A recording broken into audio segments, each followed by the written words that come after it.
All right, folks, very warm welcome to all of you. Good evening. My name is Ryan, and I'm one of the founders at Interview Kickstart. We have an exciting session ahead of us. I am actually going to wait for maybe 2 to 3 more minutes just to make sure that everybody is in.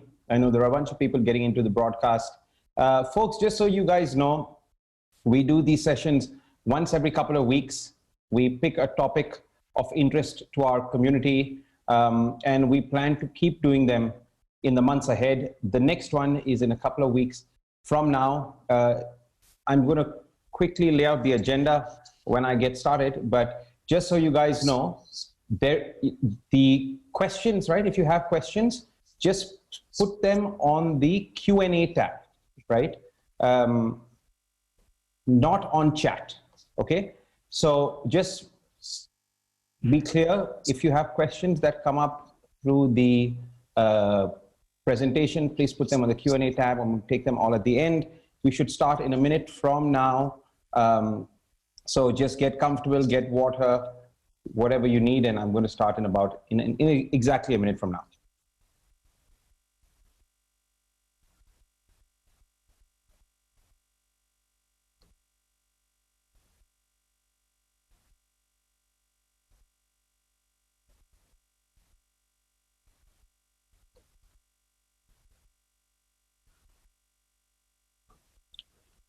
All right, folks, I'm going to get started. For those of you who I don't know, there seems to be a little bit of an echo. Maybe it's just me. Okay, let's dive into this. All right, folks, once again, for those of you who just joined, very warm welcome. Good evening. My name is Ryan. I'm one of the founders at Interview Kickstart. Super excited to have you guys here today. We have an awesome session planned. Very, very compelling, thought-provoking topic, right? How do you strategize a multi-million-dollar retirement, right? Not just $1 million. How do you strategize a multi-million-dollar retirement? Very pertinent given the times that we are in. And I think we're going to have a lot of fun as we go through this. To begin with, I am going to just introduce myself. Prior to Interview Kickstart, I used to be an entrepreneur in residence at Accel Partners. I was at Accel, which is one of the premier VC firms in the Bay Area for about 5 years. Ran a large e-commerce company before that. I actively invest as an angel investor.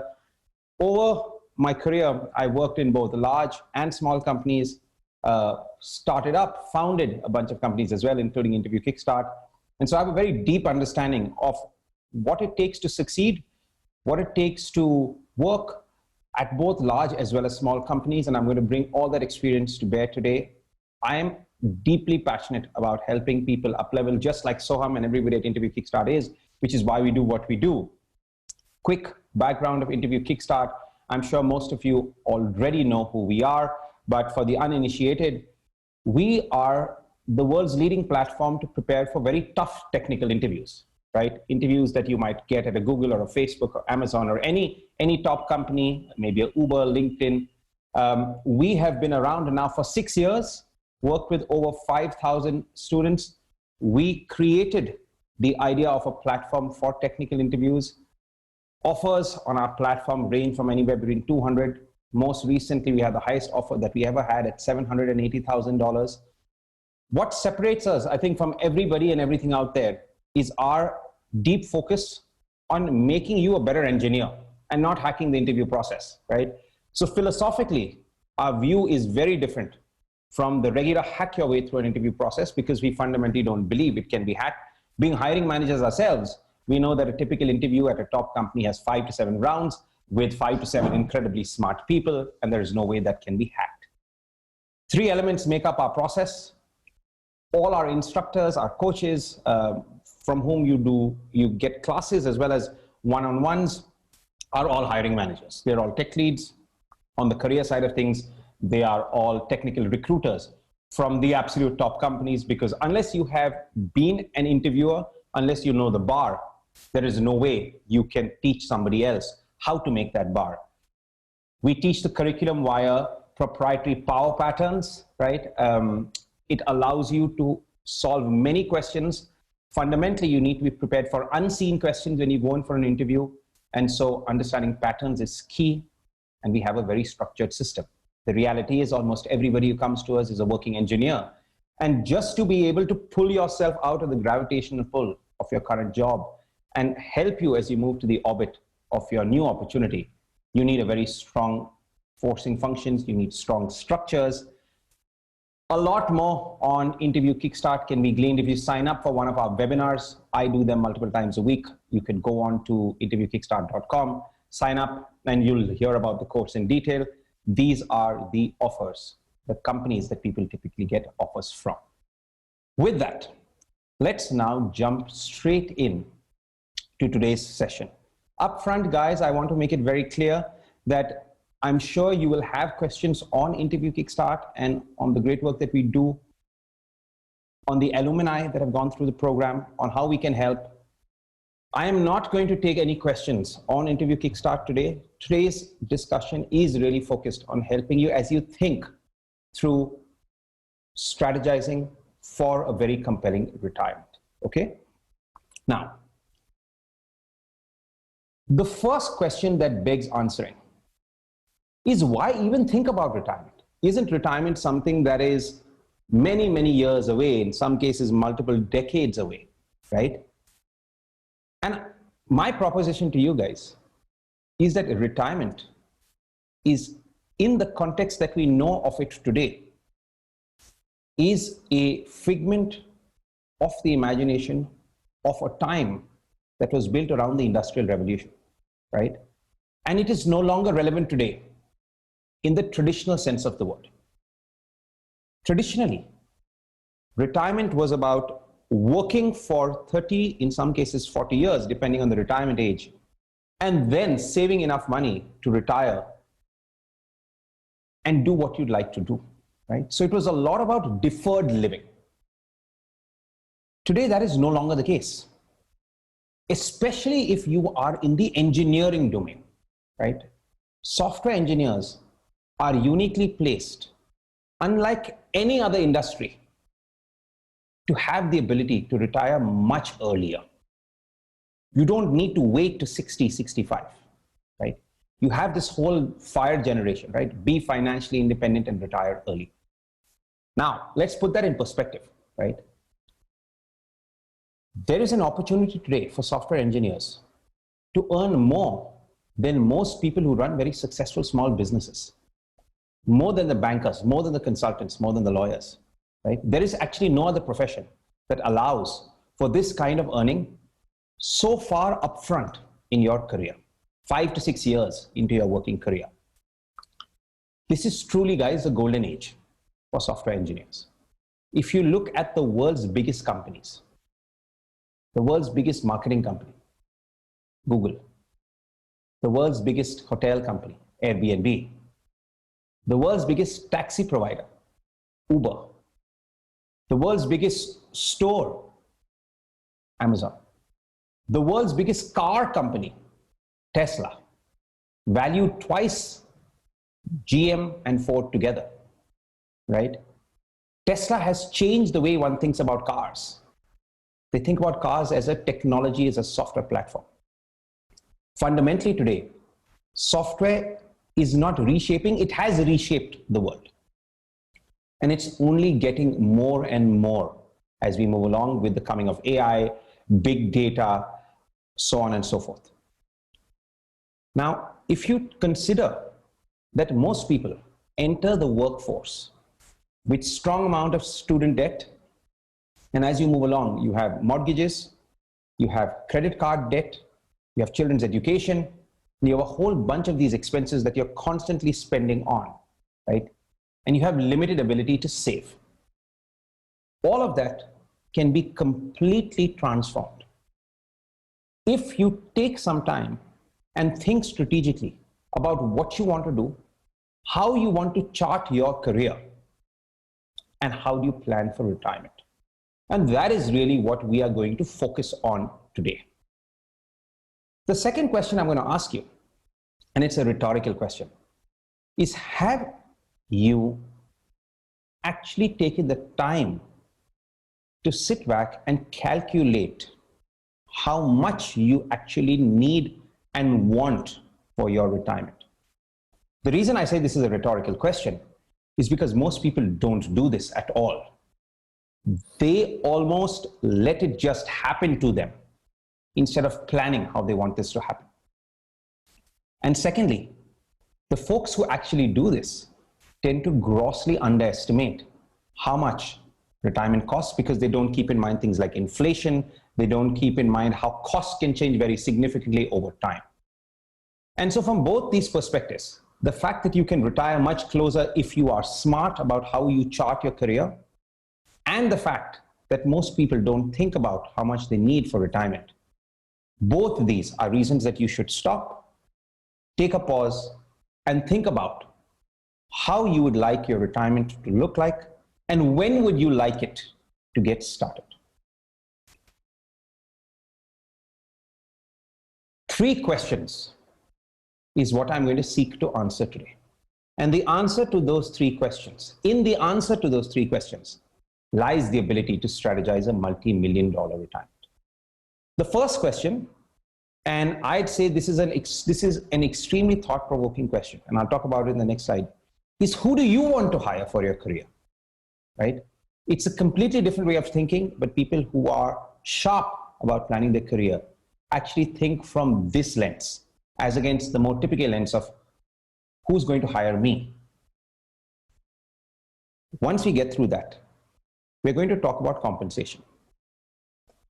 Usually, most people think about compensation as how much am I earning? That is only one nuance. There is only one lens that you should take to look at compensation. Compensation has a how much, a quantity element to it. It has a timeline element to it.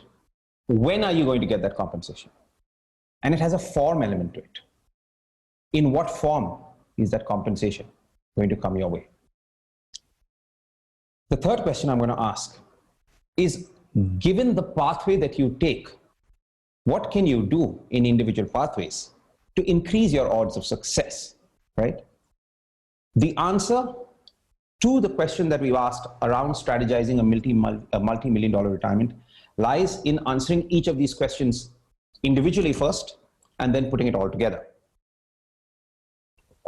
First question, very thought-provoking, right? Who do you want to hire for your career? Almost all of us, and me included, till maybe very recently, 5-6 years ago, used to keep thinking about interviewing at companies, looking for amazing jobs, trying to figure out who's going to hire, what team should I be working in. And then I sat back and I read about something very interesting by this gentleman called Clayton Christensen, right? Clayton Christensen was one of the top professors of strategy at Harvard.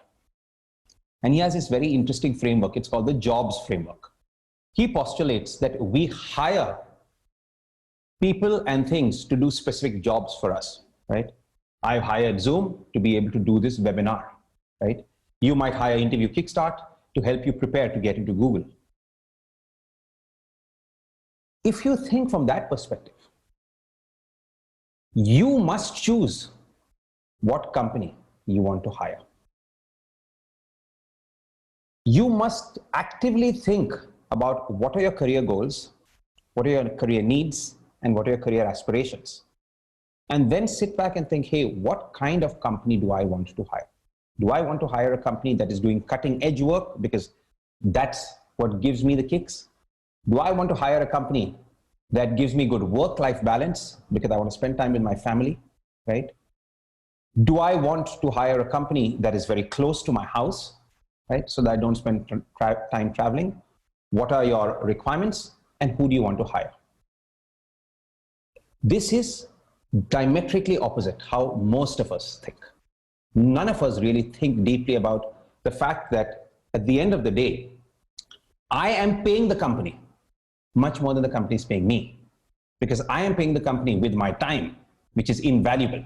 And there is a huge opportunity cost to all your time. Every hour that you work is time away from your family. Every hour that you work is time away from something else that you could be doing.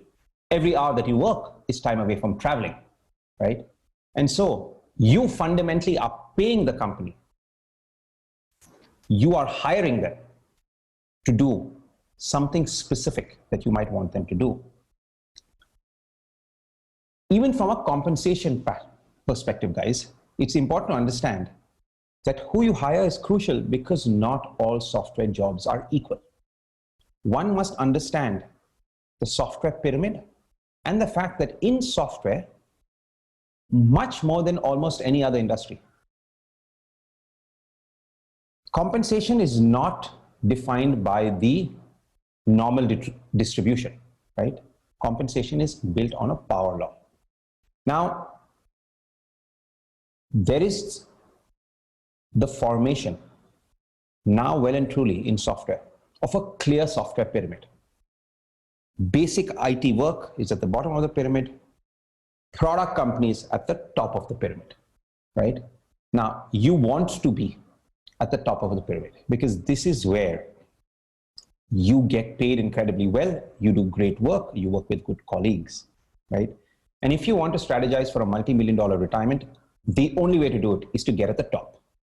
However, most people are stuck in the middle, right? As the song goes, stuck in the middle. They're stuck at mid-tier companies, many in consulting or services companies like the IBMs of the world, the Accentures of the world. Many people who started their career, let's say 10, 15 years ago, at that point of time, the top companies were very different from who they are today. They were the Ciscos of the world, the Intels of the world, Qualcomms of the world, maybe the eBays of the world, right? And being at those companies is, again, very unlikely, right? And so the first thing I want to let you know is when you think about who you should hire, the first thing to think about is who you should not hire, right? And you should not hire any of these companies. Because if you are there, there is no way you are going to get to the multi-million-dollar retirement. Now let's take a minute to understand the power law, right? Many aspects of life, right, are defined by the power law. Venture capital, right, defined by the power law. The top 1, 2 companies in any portfolio typically pay for the other 8 or 9 that are spectacular failures, right? Wealth, best example of power law is wealth, right? In any industry, in any facet of life, the richest 1, 2% tend to own more than 50% of the population. Jeff Bezos is worth more than the GDP of New Zealand, right? That's how extreme the power law is when it comes to wealth. With software companies, there is a very strong power law at play. Level for level, same kind of work, same kind of person. You could move from one company to another company, double your compensation, right? We've seen so many examples. We have seen people who have gotten 200, 250K increments, right? Devang, one of our students, right? Moved from Bloom Energy to Roku. He had offers at Facebook as well, right? His increment after he had gotten to a top company was $250,000. That was more than his compensation coming into our program, right? His compensation coming in was 170. And this is something we see all the time. And this is because of the power law. It's because the top companies are flush with cash and they realize that they need the best talent. And so they're willing to pay and do what it takes.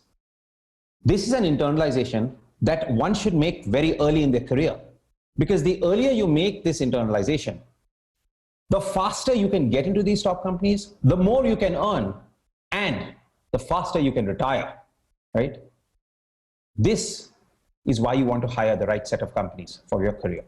Now, if middle tier companies are not going to help you, lower tier companies are not going to help you, what kinds of companies make up the top level, right? There are, as is fairly obvious, 2 ways that you can fundamentally set yourself up for a multi-million-dollar retirement. There are 2 types of companies that you might want to hire. The large companies represented by Google, Facebook, Amazon, Netflix, Microsoft, Apple, Airbnb, Uber, LinkedIn, tons of companies, tons and tons of companies, right? Euphemistically called FANG, but there are many more, like Twitter, all of these, right? There are tons of companies that one would consider large. These are typically public companies or very near IPO, right? The other extreme is a startup, right? The famed Silicon Valley story: get into a startup, get in early, retire quick. These are the two constructs that one can leverage. What I'm going to do now is I'm going to run both these through the two questions that we had. And I'm going to try and create a thesis to answer this question. While you can hire these two, what's a better bet? And in what context is one a better bet than the other? Once we have answered that question, I'm then going to move to the next question, which is, all right, depending on which path do you pick, what are some of the smart things you can do to turn the odds in your favor? Okay. Now, before I get to the next question, and we get into understanding how is wealth created in these sets of companies, I want to take a minute and outline the elements of compensation, and then talk about the question in detail. There are three elements of compensation, right? There is cash, which is what you can earn to spend now. There is benefits to help you. And then there is equity. Now, while historically there has been huge fluctuations in all of these between large and, let's say, startup companies, in the last few years, startups have started fighting back, right? Because of the unprecedented amount of venture money brought upon by low interest rates, right? When you have low interest rates, there is cheap money, and that money looks for high returns. Venture capital is one of the highest returning assets, right, when it works. And so there was a flight of money to early startups. As a result, startups were able to fight back in terms of cash. And so cash is really not a differentiator between these two sets of companies. Yeah, I think large companies pay a little bit more, but it is not a wealth creator, the difference, right? Benefits are significantly more in favor of large companies, but again, that is not going to create wealth. What is going to create wealth is equity. And so when you're choosing for retirement, especially, you need to choose keeping in mind equity. How much, when, and how do you want to get paid? In what form, right? How much is obviously the quantum. When is important, because there are elements like equity where there can be a deferred element to payment. And so while on paper you might think you're getting it now, the reality is no, there is a deferred earning. And obviously when there is a deferred earning, there is more risk, right? What form do you want to get paid is essentially, do you want to optimize for cash? Do you want to optimize for equity, right? And at different points in your life, you might want to optimize for different points of things. So what I'm going to do now is I'm going to take you through a scenario that I've built, right? Let's call this for the moonshot startup, right? These guys want to go to the moon, and they have just raised $10 million, right? It's a Series A company, very exciting prospects, solid founders. You have just been hired as the VP of engineering, right, at this company. And here is what you have. You have 1% equity. You've come in at Series A, extremely early. The company has just gotten its first round. They're flush with some early money. You have been hired to build the moonshot, right? And for your work, they have promised you 1% equity that is going to vest equally over the next 4 years. You join the startup does really well. The startup now takes 10 years to get to a point where it's going to exit. And this is one of the unicorn startups, right? Not all startups succeed. 95% of startups die in the first year, few die along the way, but this is that one, right, which has now reached unicorn status. You've stuck along, you have built this phenomenal moonshot platform, and now it's time to cash out. The company has an M&A opportunity, and it's got an opportunity to IPO. Founders decide that either way works. and they decide that they're going to go in for this, and they get their $1 billion exit. Employees are happy, you are over the moon, right? You've committed 10 years of your life and it's all worth it, right? Let's peel the onion a bit. Right? While this sounds fabulous, let's look at what happens in reality. And then let's compare this. Your 1% was 1% when you started, when the company was a Series A company. For those of you who are not very clear, Series A is usually one of the earliest checks that you get, pretty much after the first round of angel or seed, right? So it's very early in a company's history.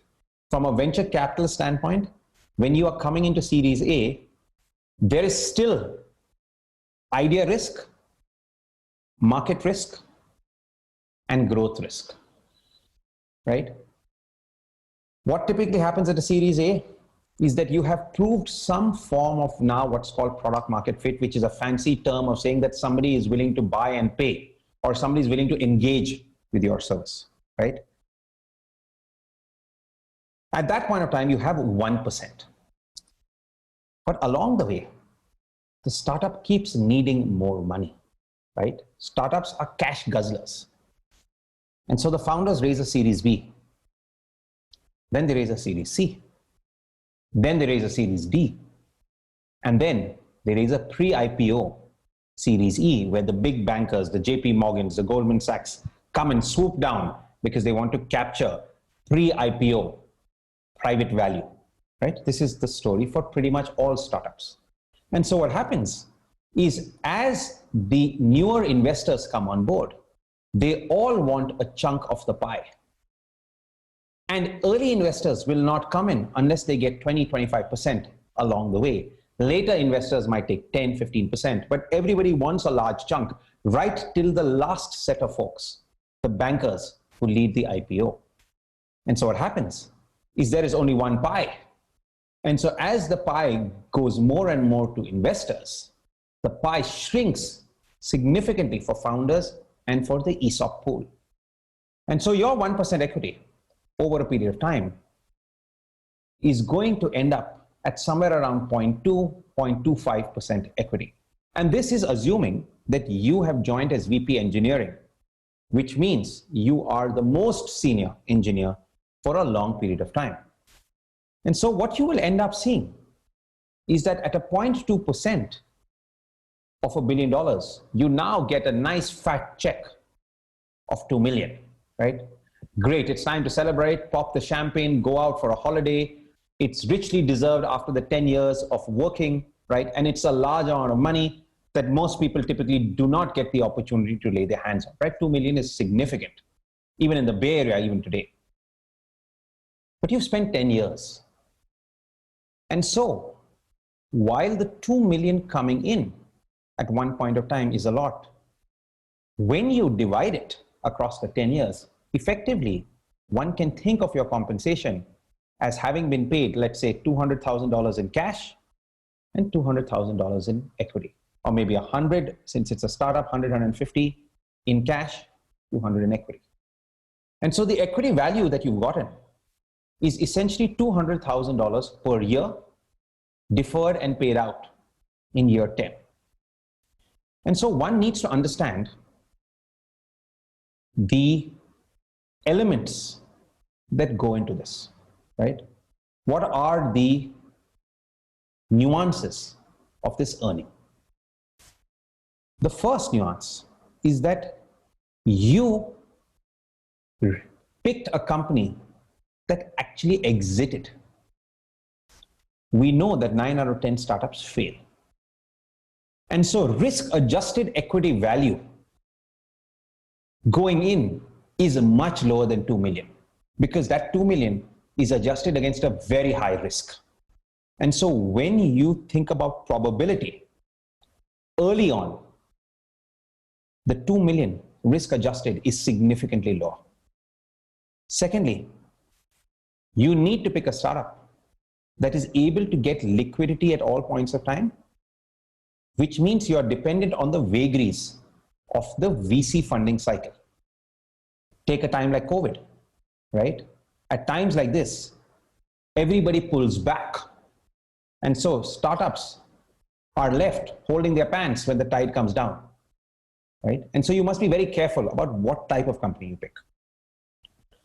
The startup life cycle, right? And Paul Graham, for those of you who are interested, has developed a very interesting startup life cycle curve, right? And it's part funny, part serious, right? And the reality is, it is a very topsy-turvy curve, and it's a very topsy-turvy journey. So this is a journey not for the faint-hearted. I have started and exited multiple startups of my own, right? I've invested in many startups as investor at Axel and as an angel myself. This is for somebody who's very comfortable with ambiguity, right? You need to be okay with the fact that from day to day, you will not know what's going on. From month to month, from year to year, you might not know whether the company is going to survive in itself, right? And so one needs to keep those considerations. Now, historically, Silicon Valley was the mecca of startups. And so people went to Silicon Valley. They went to all the top tech hubs to try and get an opportunity to work in these startups, because this is where multi-generational wealth was created. Now, this is true today as well for non-engineers. As a non-engineer, it is highly unlikely that you will make this kind of money in any other opportunity. You will not even get paid like this in a large company, because a large company does not give non-software engineers the kind of equity that it gives good software engineers. And so the startup story is very true for the MBAs, the business majors, the finance majors, and for everybody else as being the only option. But this is a golden age for engineers.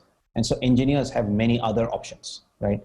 And so now let's switch to the large company option, right? And let's look at how compensation works there, when do you get it, what forms. The beauty about large companies, and this was not the case even 4 or 5 years ago, is that today you can have terminal levels at these large companies. You don't have to stretch for a managerial role. And at the terminal level, you can earn incredibly well. I'm going to share some numbers now, guys, based on roles that compare with the VP engineering role that we talked about at a startup, right? These are based on offers that we consistently see for folks who have prepared very well and who've gone through the program, right? So this is first-hand information, stuff that we see repeatedly for people who take the time to prepare very effectively. Let's start with an L5, right? At a top company, you should be looking at 300K. Now, comp-wise, I've, for simplicity, kind of split it as 50-50 between cash and equity. One can argue that at the lower levels, it's probably 50-50. As you move up, it's about maybe 40-45 in cash and 60 in equity. But these numbers are very meaningful, right? So at an L5, which one would say is truly an IC role, you have the ability to earn 300K at most large companies, right? Cash and equity, 150, 150. L6, you start having possibly two pathways. For those who are wanting to continue in the IC category, you have the IC role. You can start at that point of time shifting gears and moving into engineering management. Entry-level engineering management, 400, 500K is what we typically see. Cash equity split 250K each. L7 is probably senior staff on the IC ladder and senior manager, right, on the management ladder. 5 to 600K, 300K cash, 300K equity. You move up further, director of engineering. You start managing other managers, 700K plus. I seem to have missed a zero here. It's 350K each. Now, a couple of important points before I explain the characteristic of this sort of earning. Number one, this sort of compensation is not available, like I said, to folks from all backgrounds. It's really only available to engineers. And so engineering actually stands out Because in engineering, you have two opportunities. You have the startup route and you have the large company route, right? In other domains, you only have the startup route to earn disproportionate wealth. The second thing, in engineering, unlike other domains, you don't need to reach for management to get paid significantly, right? You have IC pathways. And in some companies, in some cases, there are ICs who are earning more than the manager equivalent at those levels. This is also very unique to engineering, right? Because that is not the case in other domains, right? Even in a consulting role or a banking role, unless you become an MD or unless you become a partner, which is management, you cannot earn disproportionate wealth. So that is another nuance that is very unique to software engineers, right? The third thing to keep in mind, and that is really at the heart of what we are talking about, is you get significant equity compensation as well, in addition to high amounts of cash. Now, how does this equity work and how is it different from what we talked about earlier? In most public companies, or actually in all public companies, equity that you get is equal to cash. And so when you look at the characteristics here, the equity component is essentially cash that you can choose to monetize when you want. You could choose to stay invested in the stock, or once you're vested, you can actually exit. And you vest every year. There are refresher grants along the way. Now compare this to what we talked about when we're talking about startups. There, you have to defer for 10 years, right? And you never know what happens, right? Second, not only is it equivalent to cash,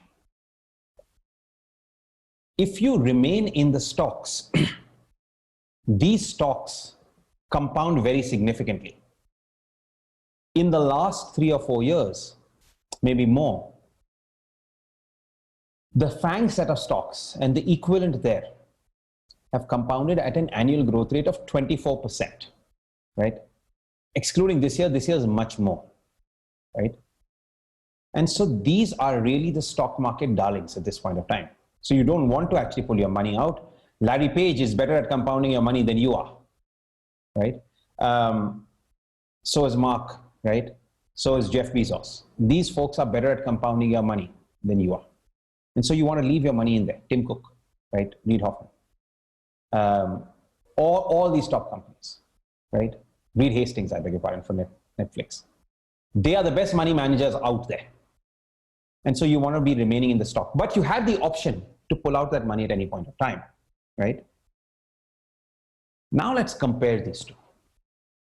Startups, 2 million earned over 10 years when you picked a Series A company, when you joined as VP engineering, and when you negotiated effectively and got 1%. Very few people get 1%, right?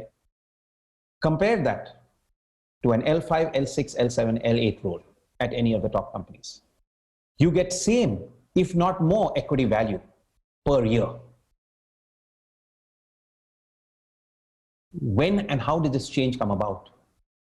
When did the fame story change?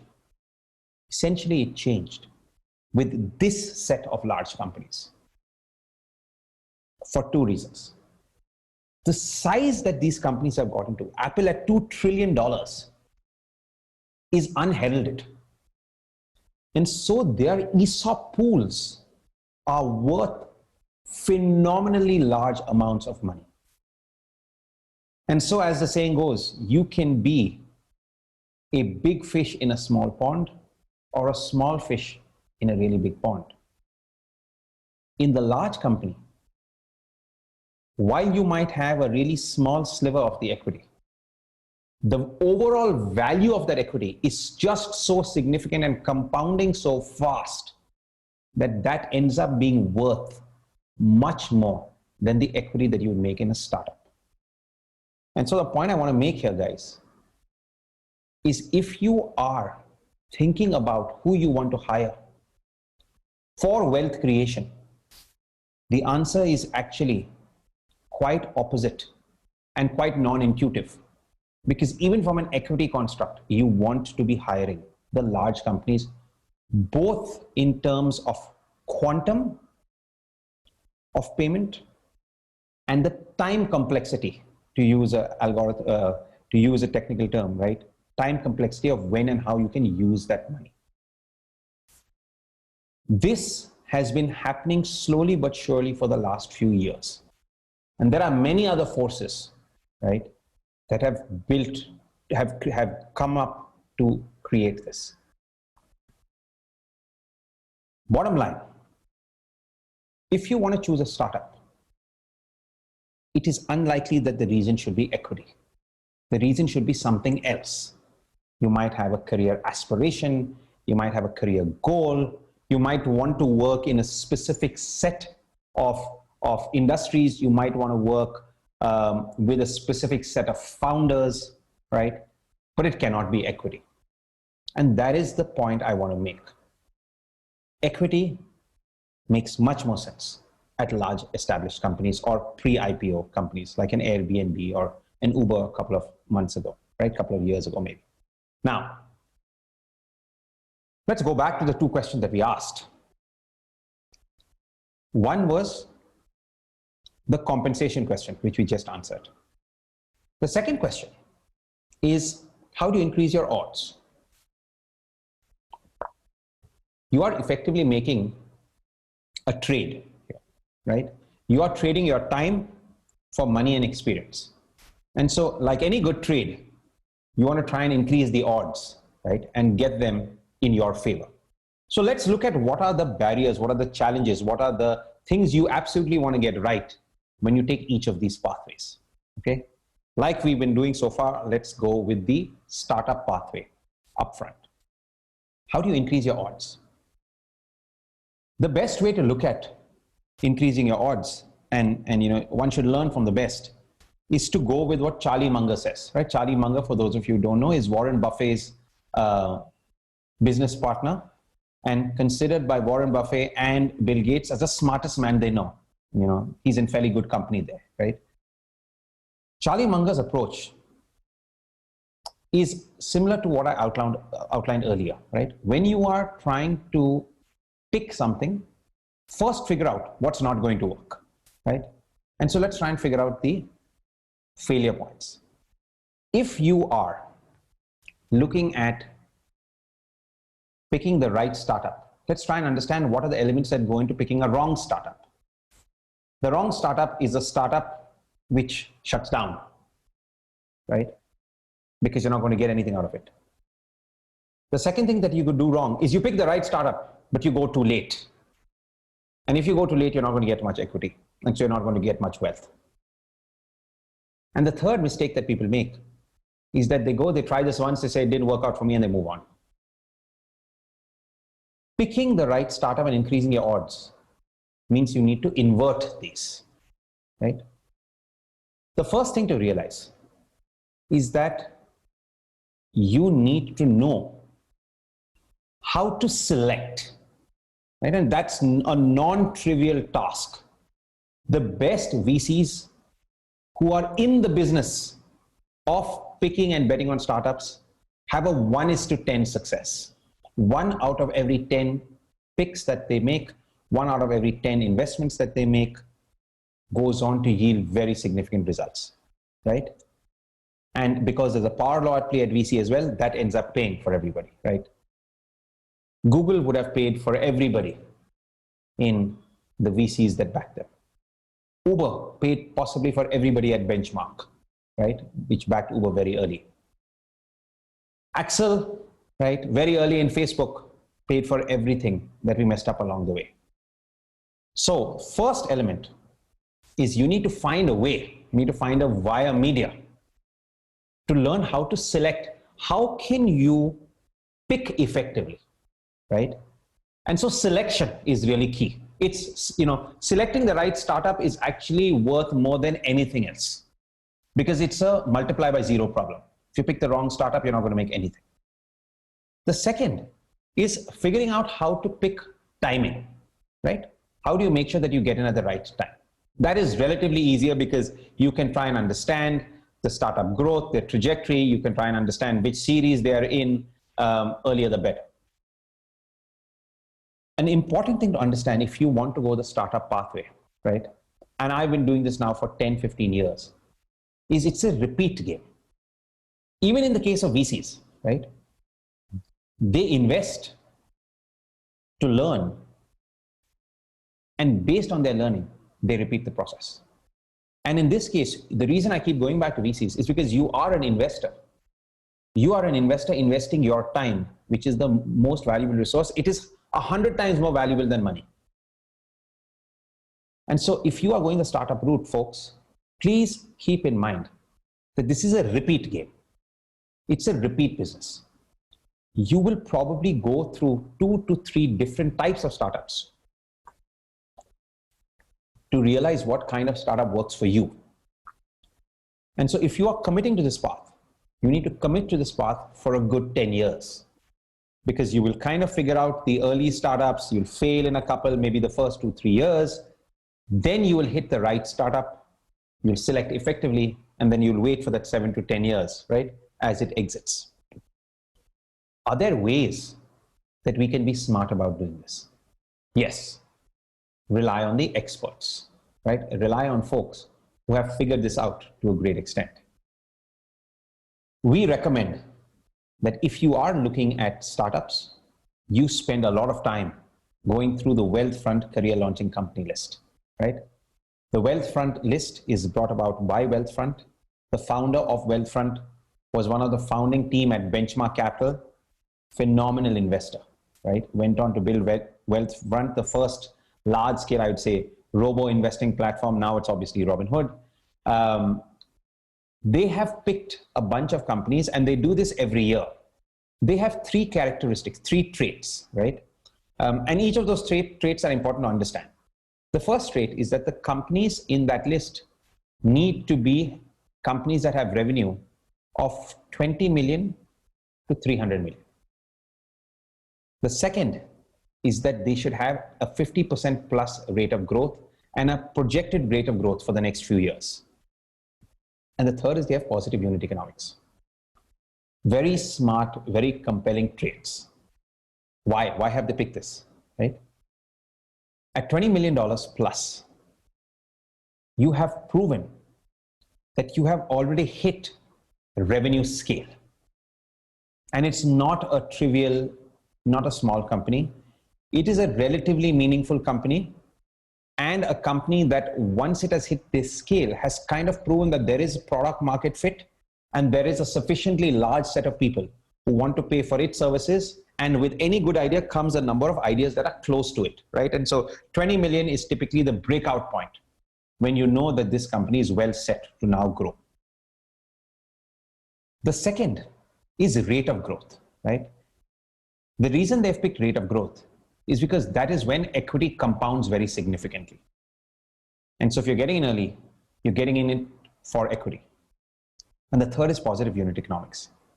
The reason positive unit economics is extremely important is because then you are not dependent on the vagaries of the current climate in investing. The business has enough of cash flow, and so it's not dependent on VCs. The other reason why positive economics is very useful is going back to what we talked about earlier. When you have strong positive economics, your dilution is much lower because you stand out from other companies. And more importantly, the business generates cash, right? And the best businesses are funded by customers. The best businesses are not funded by investors, right? And so as you move along, if you have solid positive economics, you start moving from investors to customers funding your business, right? And so you don't need to raise more. You don't need to raise more money. This is what you need to keep in mind, guys, if you want to increase your odds. Pick right. That outweighs everything else, right? It's like when you're investing in a stock market, right? People try and figure out which particular stocks to invest in. Smart investors focus all their time on asset allocation. Because once you get your asset allocation correct or in sync with what you want to do for your retirement, what happens below that is less important. It is exactly the same here. You want to select right, you want to try and get into right timing, and you want to realize that this is going to happen multiple times, use the wealth front set of companies to look at and talk to folks who are in this space, right? Usually, to be able to find the right company, you need to have great access. And access comes not by serendipity, right? Access comes by working on it, because then you know which are the hot startups, what makes sense, which space, and you start focusing there. How do you increase your odds at large companies, right? Completely different. You don't need to worry about a wealth front list. You know, right? These are all publicly listed companies. They have all their filings. It's fairly obvious, right? There are many more data points and metrics to use. But the challenges of large companies are really getting in. And once you get in, how do you get promoted? That is essentially, right? Or maybe three sets of problems. How do you get in? When you're getting in, how do you negotiate effectively? And once you're in, how do you get promoted, right? Those are the three things to keep in mind with large companies. Needless to say, preparing for interviews tends to be the equivalent of selecting the right startup. Because unless you prepare really well, you're not going to get in. Now, what most people don't realize is that actually an interview is a decider for four things, not just do you get in or not. The first thing that companies will do is they'll use the interview process as a binary elimination. Yes, no, get in, no, 0, 1. So first is interviews are to make sure that you get in or don't get in. The second thing interviews are useful for is what level are you getting in at, right? Are you getting in at an L5, L6, L7, L8, what level? Leveling becomes crucial. Third, once they've decided to get you in, once they've decided the level, they are then deciding the band. The same level can have a difference of 100 and 150K between two sets of folks. And the fourth is it's used for negotiating, right? Making sure that you prepare really well sets you very well for negotiations. And the beauty is you don't need to take an inordinate amount of time to prepare, right? It's a few months of focused effort to try and earn these sort of crazy compensation numbers. Once you're in, you need to figure out how you get promoted if you want to get promoted, right? Remember, one of the unique things that we talked about in large companies is that you don't necessarily need to go the management track to earn. You could stay an IC, you could stay at an L5 level at a 300K, you could choose to keep moving up. Now, one of our upcoming sessions is going to be on what you need to do to get promoted. So I'll stay away from that. I'm going to stay away from interview prep as well. For those of you who want to understand that in more detail, sign up for one of our regular webinars. Right there, we talk about the typical interview prep framework. What we don't talk about too often is negotiations, right? And so I'm going to take a couple of minutes to talk about negotiations and tell you, if you are applying, what are some of the tricks and tips that we advise our students on, and what have yielded, which of these, I beg your pardon, have yielded phenomenal outcomes. The first thing to keep in mind is what we already covered. You cannot negotiate effectively unless you've had a stellar interview performance. The interview performance is essentially you are creating a compelling case, right? Second, not well thought of, is how do you schedule your interviews? Now, it might seem very trivial because you're like, hey man, why do I need to schedule my interviews to negotiate effectively? The truth is, this is where most people make mistakes.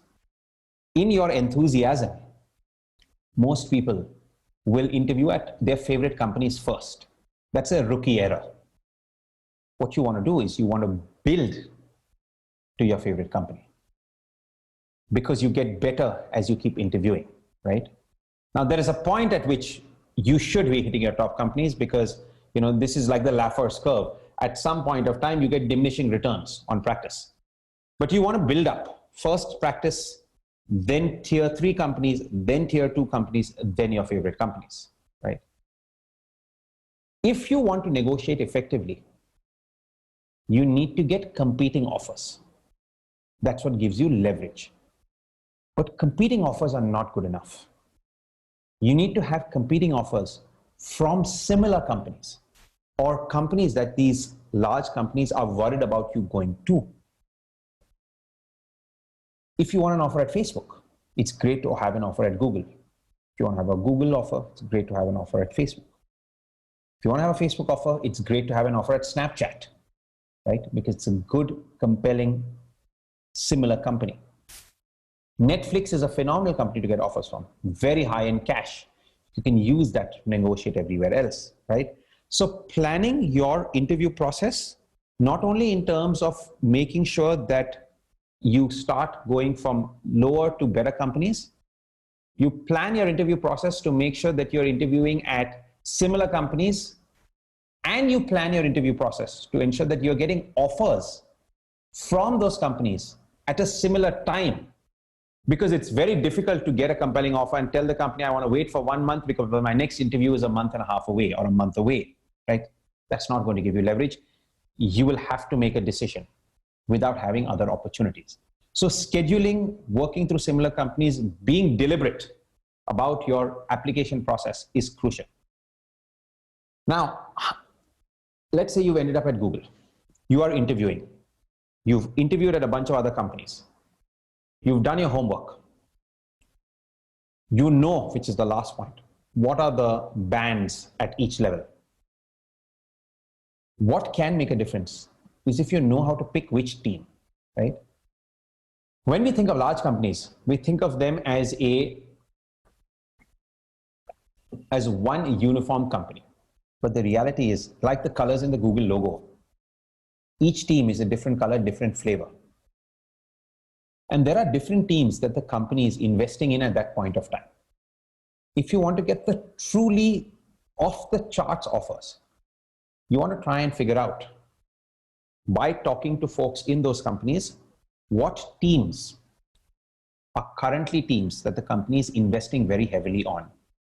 Because the company is diverting a lot of cash to those teams, right? And so,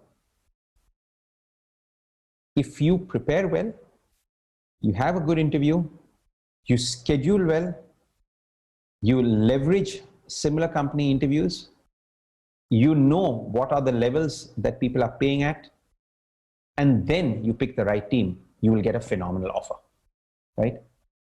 These are the kind of things that we teach all our students, right? This is why career prep and thinking about how to accelerate your career it's not good enough to think only technically. You have to think about career skills as well, right? And so this is how you increase the odds. You increase the odds by preparing a solid resume, preparing for interviews, knowing how to negotiate, knowing how to lay out your interview process. And then once you're in, which is the subject of a future MicroClass, learning how to work to make sure that you are promoted, right? So this is what I postulate before we end, guys. While historically, it was certainly weighted in favor of startups, today the world has changed. And this is actually cyclical, right? In the late 90s, it would have been phenomenal for you to have worked in startups. So Amazon, Google, all of them came up at that point of time. 2007, 2008 as well. Uber, Airbnb, bunch of really good companies got founded at that point of time, right? But the cycle keeps changing. And today the cycle is well and truly weighted in favor of large companies. And if you want to make a bet, because you are paying with your time, and if you want to hire a company for a multi-million-dollar retirement, I postulate today that it is much better to hire a large company. We've talked about equity and how at large companies, you actually end up making more equity than at a startup, even if you were that VP of engineering in a top startup, which ended up succeeding. Top companies are much more stable. They are getting larger, which means that equity is getting more and more valuable. Their equity is compounding over time. Today, these companies have grown so large. They have so much of data that it is very difficult to compete against them, because data is the new oil, right? And so moving forward, at least for the next few years, it looks like the most innovative ideas are likely to come out of larger companies, especially in tech. Look at the world's largest startup in the last couple of years. The world's largest startup that most people don't think of as a startup has actually come out from the world's largest company. Well, now it's the world's second largest company, Amazon. And that startup is AWS, right? So these large companies have some of the largest startups coming up within them. What these companies have done, which none of the earlier companies have been able to do, is that they have been able to keep the startup DNA working right through, because most of them are founder-led.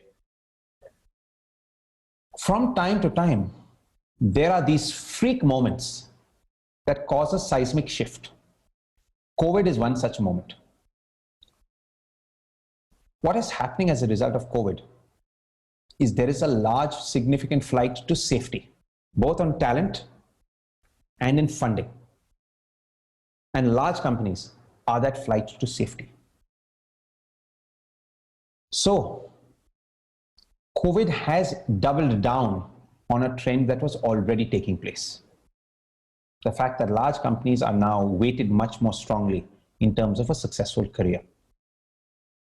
Just to play devil's advocate, right, and throw a twist in the tale, the one thing to be aware of is usually in moments of depression, moments of recession, you see some of the world's most innovative companies being founded. And so the counter argument to all I've said is that historically, in periods like we are going through right now, you see some of the world's most innovative startups being built because you see new areas of demand. Some areas that you might want to be looking at if you are considering this: healthcare, education, remote working, communications, to some extent, gig economy, and SaaS players. These are places where COVID has created many new opportunities, some of which large companies will take. Health education, one can argue that large companies are much better placed to take, but some of the others, right, you might find nuanced, very interesting small companies, right? With that, folks, let's wrap up and look at what we learned today, right? I think we're a minute over time, 2 minutes over time. It's important to think about retirement because it can be much closer than you think. If you plan effectively, you can cover things like debt, student loan, mortgages well in advance. Think about what company you want to hire. Who are you going to hire for your life? Important question, compelling question, something that you should be spending time thinking about. The sooner you get to that answer, the sooner you know what pathway you need to go, the sooner you can work on increasing your odds, the sooner you can retire. To be well remunerated as a software engineer and take advantage of this golden era, make sure that you push yourself to get to the top of the pyramid. Don't get stuck in the middle. That's really not going to get you what you want to get. It does take some amount of effort to move yourself out of your current inertia, but it's much easier than you might think. It takes a couple of months of preparing for interviews. It takes a couple of months of researching startups. It takes a couple of months of deliberate effort. Equity creates wealth. Cash pays the bills. Equity buys the house. Equity buys children's education. Equity buys a phenomenal retirement. And so when you are thinking, think equity. Two ways to get equity: startups, top companies. Today, the way the environment is set up, you will likely earn more equity from the large companies than you will at a startup. You will earn that money every year, so it's not deferred. That money is highly liquid. It is just like cash. And Larry Page is doing a phenomenal job compounding that for you. Either ways, these are great opportunities. Whichever place you want to invest your time, you want to increase your odds. If you're looking at a startup, selection is more important than anything. Make sure you get selection right. The Wealthfront guide is one example of how you can select effectively. Figure out how you can get access right? Get into those networks. Once you've selected right, make sure you've picked the company at the right time and realize that you'd probably go through 2 or 3 cycles before you end up at the right company. The challenge with large companies is really interviewing. While this was a black box a few years ago, and while this has certainly gotten much tougher, today it's a lot like competitive programming. The beauty is these interviews are actually accessible to everybody. Companies have now realized that they need you to prepare. They send out prep material for you to go through. And the way the interview process has evolved, and it's something obviously we know in great detail, is that it has really evolved for the best prepared engineers, right? The demand for engineering talent is so significant, especially at the top companies. The demand far outstrips supply. And so for the next foreseeable future, the next 5, 10, probably 15, 20 years, you are going to have extremely compelling offers because the demand at these companies far outweighs the supply. And that is because there is an underlying shift that we are seeing right now. We have entered, as Klaus Schwab, the founder of the World Economic Forum says, we have entered the 4th industrial revolution, which is a revolution of data. It's a revolution of chips. We are just getting started. We are at the start of the start. And so there is going to be an unheralded opportunity for the next few years, especially for software engineers. The point I was making, guys, is as a software engineer, you have these 2 opportunities. No other domain, no other industry has these other opportunities. In every other domain, you have to go to a startup to own equity to create those exit opportunities for yourself. As a software engineer, in this golden era, you have choices. Choose wisely, hire the right company for your career. With that, folks, I come to the end of what we had to cover today. Thank you very much for your time, for your consideration. I'm now going to take questions. The way you ask questions, guys, is there is a Q&A tab. Just click there, write your question, and I'd urge you to all take a minute to upvote questions, right, so that we can get the most important questions answered. Feel free to follow me. Feel free to follow us on all the social channels. We are constantly posting about software jobs, software careers, interview prep, whole bunch of interesting stuff. Please follow us online to learn about stuff that we post and to learn about upcoming sessions that we might come up with, right? Okay, I'm now going to actually start looking at the Q&A. I think there are people who have messaged on chat, guys. If there are questions, could you please put them on on the Q&A platform so that I can start answering questions as well. Okay. Okay. So we have, I think, 10 open questions. Okay. I'm going to go step by step and let me get going. Hold on. We go back to the slide view.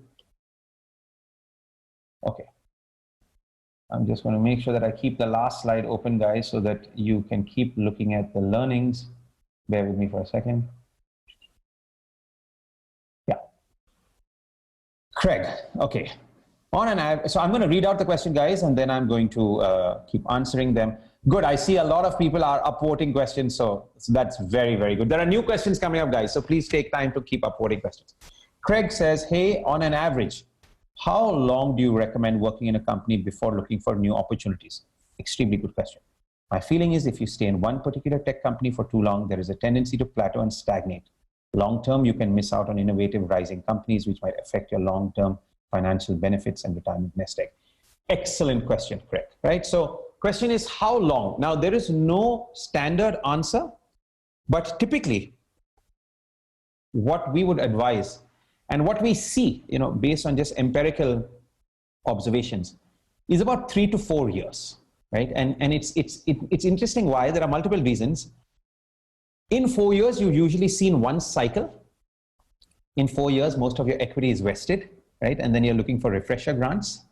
And so that is typically the amount of time, 4 to 5 years, I would say, right?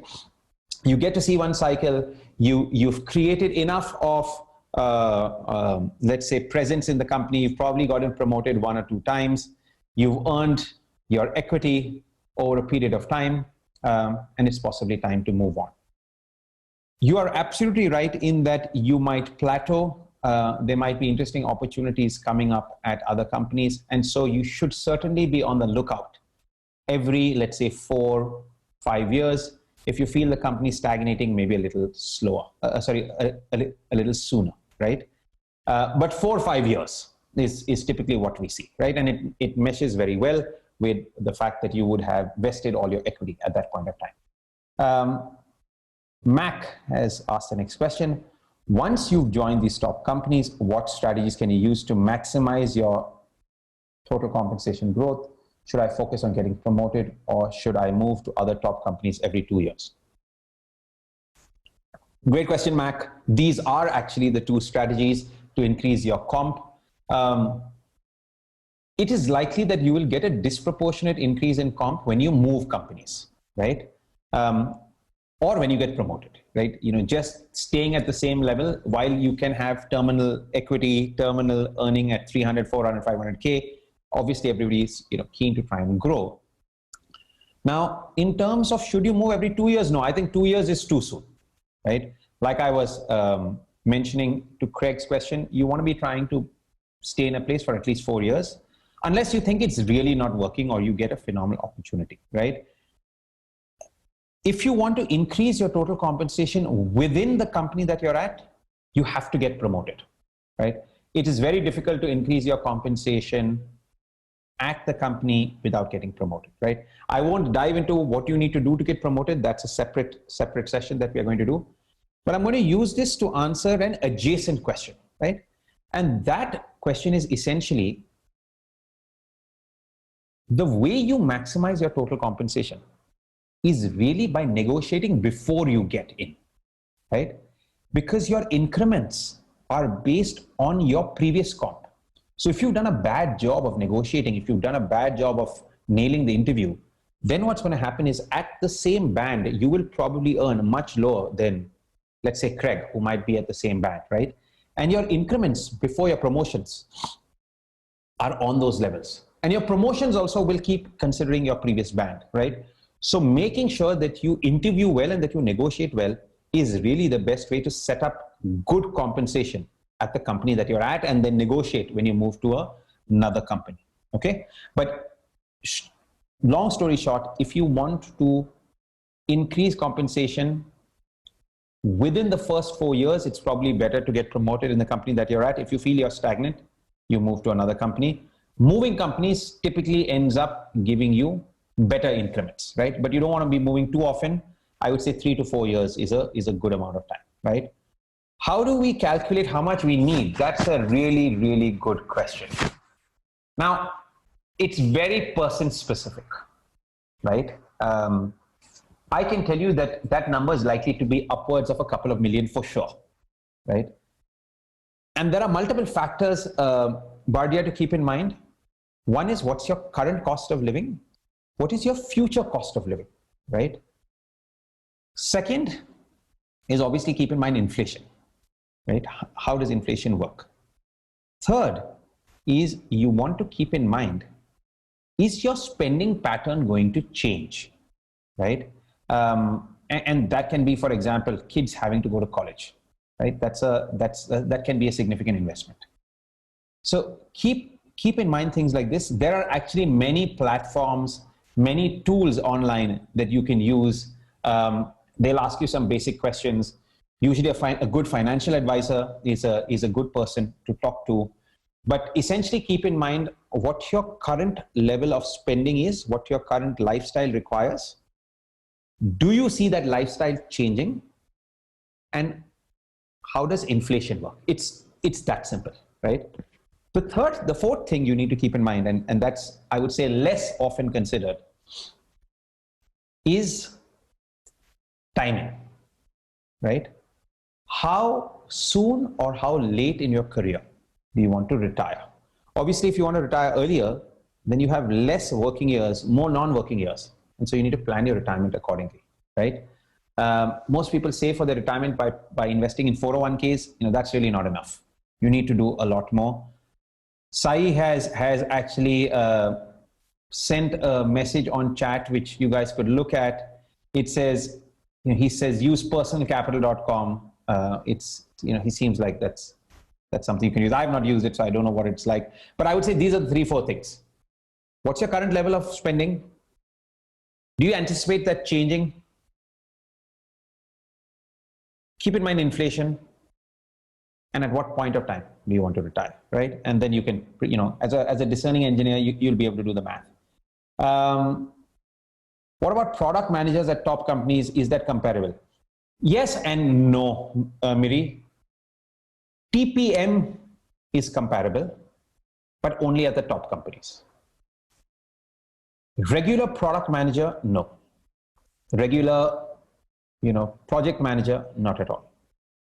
A product manager is comparable, but a TPM, I beg your pardon, a TPM is comparable at the top companies. Now, at a top company, at a Google or a Facebook or any of the tier 1, maybe tier 2 companies, a TPM role is very similar to an engineering manager role, right? The interview process is very similar as well. You will need to prepare on algorithms, data structures, system design, just like typical engineering manager would need to do. And the comp is pretty much the same as well. But that is only in the, I would say, tier 1, some of the tier 2 companies. Across the board, no, engineering gets paid much, much more, right? Abe says LinkedIn is very hit or miss in terms of referrals, seems to be the best way to go. What's the best way to apply to a company if you don't have a referral? You're absolutely right, Abe. LinkedIn is completely hit or miss. I would say one of the reasons we have such tremendous success at Interview Kickstart is because of now we've built a base of 5,000-6,000 alumni. And so it's very easy for us to refer, right? And so you might find networks like this, right? That is a very underappreciated element of Interview Kickstart. We don't publicize it as well. We have instructors from all of these top companies. We have very large alumni, pretty much working in all teams, all companies. And that is the best way to get into a top company, right? Because you'll be taken much more seriously. I would say the answer to your question is, may not be what you want, but find a referral, right? Take the time, join a network, join a program, spend some time reaching out to folks.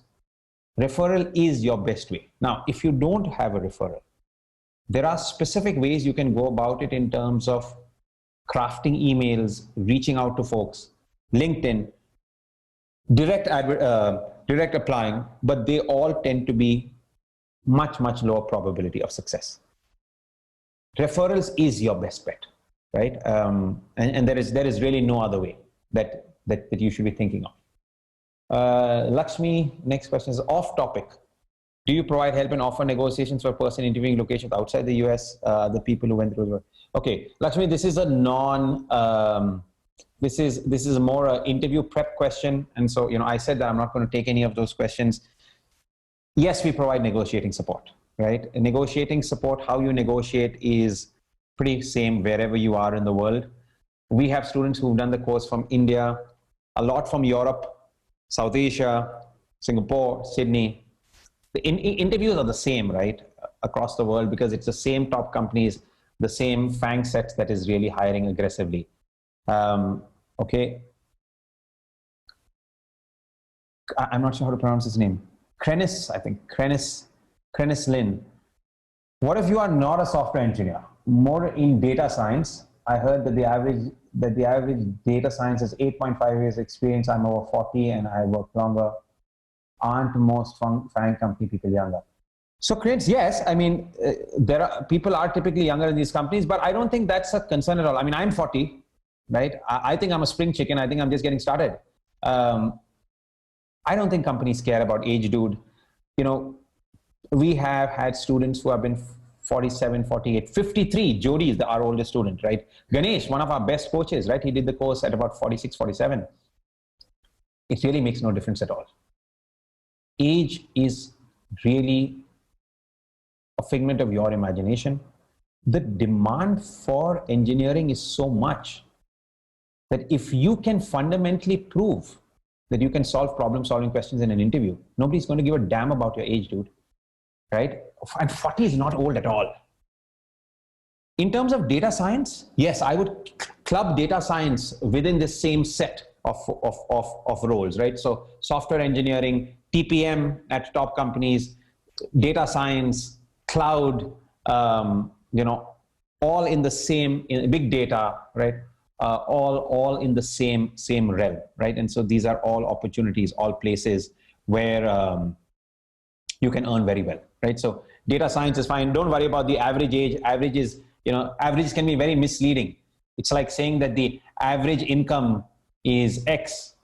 Jeff Bezos is here, and somebody who's on Social Security is here, right? So averages are not really good indicators. Median is probably a better indicator, but the fact of the matter is that age doesn't matter when it comes to this, right? And data science is a space where you can fundamentally earn similar to how you earn at traditional engineering roles. Product manager, LinkedIn, this topic. Prabhakar says, how do you postpone interviews? Normally they don't give you much time. So again, I would say edge of where we are, but I will answer this question. So never interview when you're not ready. It's a horrific idea. And there are two very specific reasons why you should not interview when you're not ready. The first is if you fail an interview, you will have to wait for anywhere between 18, maybe 12 to 24 months, right? 18 months. Now, typical increments that we see, right? Median increments about 10K, 8 to 10K. If you keep that in mind, that you need to wait for 12 to 18 months, you are basically screwing up and leaving 150K on the table. And if you're still okay to swallow that, the bigger reason not to interview when you're not ready is the fact that you will get 2 chances to interview at a top company in your career, maybe 3, right? And so you got to treat these like gold dust. Now, how do you postpone your interview? You actually write to the recruiter. You write to the recruiter and be very honest. Tell the recruiter that, hey, I'm extremely excited about this opportunity. Google is one of my favorite companies. And so I want to take the time to really prepare well. Give me a few months and I'll get back to you. Couple of things in that. One, tell them that you want to prepare. They will appreciate it. They will realize that they should give you the time, because otherwise they're wasting good engineering time on you when you're not prepared. Secondly, never tell them a fixed amount of time. You tell them that you want a couple of months, because if you give a fixed amount of time, you are putting a gun to your head, which is not smart. Now you could get back in 1 month, 2 months, that's fine. The risk is that you lose that opportunity. That is a completely unfounded risk, especially at top companies. Facebook has recently come out saying they're going to hire 10,000 people, I think a month and a half ago. And that's in the rest of this year, right? That's a crazy amount of hiring, right? And all companies, all top companies are like this. It's very unlikely that you will lose out on that position. Now, the rule is different if you're going for a startup. If you're going for a startup, before you postpone the interview, you should talk to the recruiter and ask them if this is a specific role, can they wait or not? Because startups are usually much smaller. And so the delay tactic for a large company is very acceptable, very possible to do, not an issue. The delay tactic for a startup needs to be very nuanced, needs to be thought of in function of how many people that startup is hiring. And there you should be talking to the recruiter before you make this decision. Okay. Sai has a question. I'm just going question by question that says, do you still see this trend for the next decade? I'm 40, missed out on software engineering track, which is my true calling. I've been in consulting world for the last decade, not made MD yet. TPM is a viable path. Yes, I see this path not only for the next 10 years, I see this path actually for the next many. I think that this is the path that's going to continue for my entire lifetime, right? And I'm 40, I plan to live to 120. So, this is going to be there for ages to come. We are seeing a complete shift, guys, right? And we have not seen this in our lives. The only time this has happened actually ever is 300 to 400 years ago, right? Which was the start of the Industrial Revolution. With the Industrial Revolution came as a result of Isaac Newton's laws, right? Isaac Newton's laws of motion, eventually the development of the steam engine, the electric coil, right? And it kept going on, the scientific method, right? And that has lasted for 400 years, right? It has lasted for multiple lifetimes, right? That's what's happening in tech. We are seeing a completely new way of working, of thinking, of entrepreneurship, of the factors of production, right?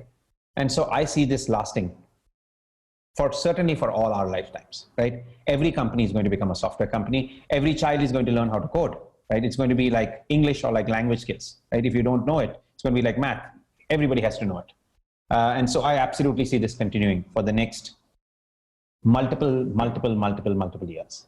If you are not, okay, I've already answered that question. How important is past experience on projects for top companies? Yes, to some extent it is important, right? Obviously switching domains is tougher than moving in your same domain, but I think people overemphasize this.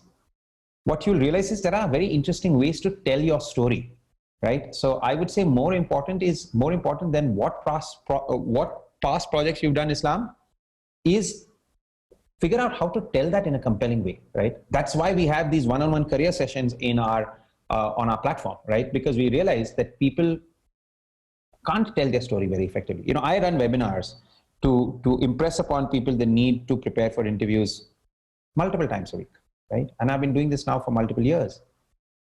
I'm always curious to understand who's attending my webinar that day, right? And how can I serve them better? How can I help them better? Regardless of whether they join Interview Kickstart or not, right? My calling is to help people up level. It's like, you know, Elon Musk's job is to make sure that we reduce spend on fossil fuels. He doesn't care if Volvo comes up with a electric car. He celebrates them, right? I'm very happy if you join Interview Kickstart, but I'd be even happier if you prepare well for interviews, right?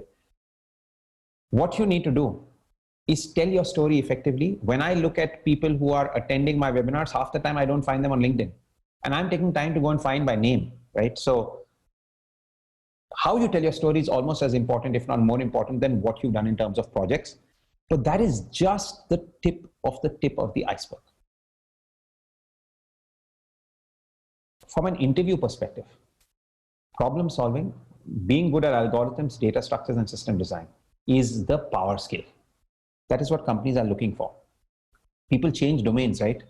How do you compete with somebody who doesn't have, who has background in a domain and you don't? And you see so many people changing domain. All you need to do is be really good at problem solving, right? Essentially, as a software engineer, guys, you should think that there are 3 sets of skills that you need. First set of skills is that you learn in university. Second set of skills is typically what you learn in your day job. But the power skill, right, the monetization skill is problem solving. Why? Because companies are doing newer things. Technology is changing so fast. There are new coding languages coming out, right?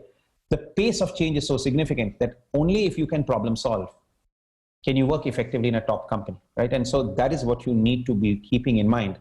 Past projects, yeah, kind of to some extent, but if you want to get into a top company, the barrier, the tough skill is problem solving, right? That's what you need to work on. Jaydeep says, is age a real bias? The only way to escape it is that I know of is moving to management, but what if I want to remain IC? No, Jaydeep, not at all. Age is not an issue. People think it's an issue. It's not an issue. If at all, it's a really small issue in very few companies and very few teams. I would completely remove that from your thought process, right? Like I said, we've had students of 47, 50, 53, all done this. And you don't need to move to management, right? Let me actually go back to that slide, right? And that is why I wanted to put up that slide. In engineering, you do not need to move to management for you to, sorry, I'm going to have to get to that slide. Engineering in particular, you do not need to move to management to earn incredibly well.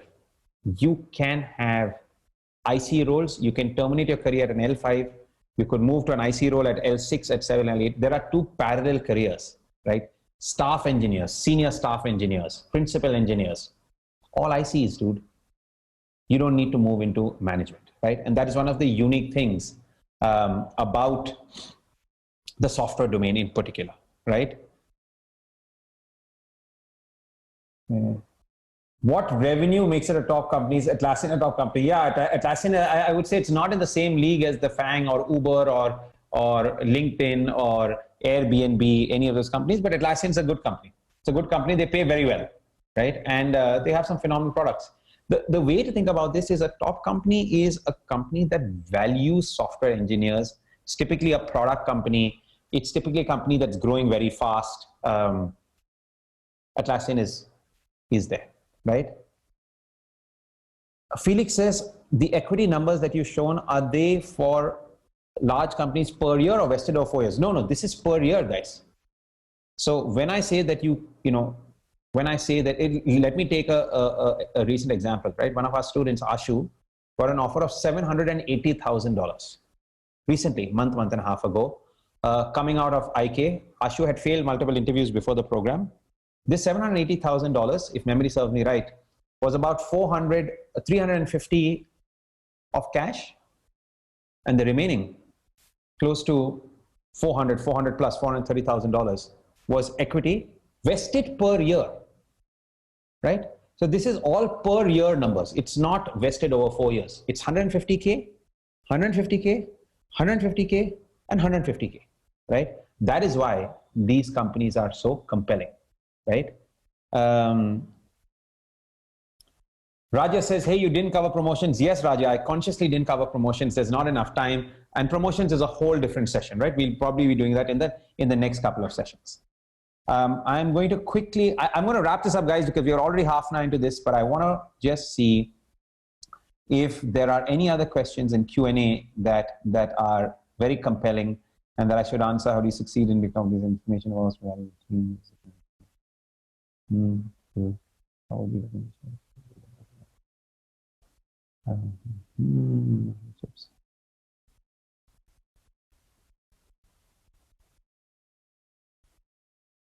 Okay, I think we've kind of gone through most of the key questions. Some questions I may not have been able to answer. I apologize.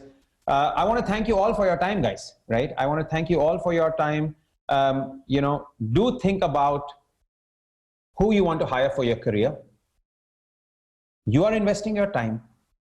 You want to make sure that you get the biggest bang for your time, and you want to make sure that you keep increasing the odds and making them in your favor, right? I want to thank you all for your time. I do hope this was useful. If it was useful, please write to us. Let us know this was useful and why it was useful, right? Either write to start@interviewkickstart.com or operations@interviewkickstart.com, or you could even write to me, Ryan@interviewkickstart.com. Let us know if this was useful, what you enjoyed about it, maybe what other topics you'd like us to discuss. We'd love to hear from the community, and we'd love to be able to actually spend time on topics, on sessions that really matter to all of you. And they don't necessarily need to be about interview prep. You could ask us to talk about promotion. Seems to be one thing that you guys are interested in. Maybe you want to learn about specific technologies. Maybe you want to learn about specific companies. Please do let us know. It allows us to set up sessions that are valuable to each and every one of you, right?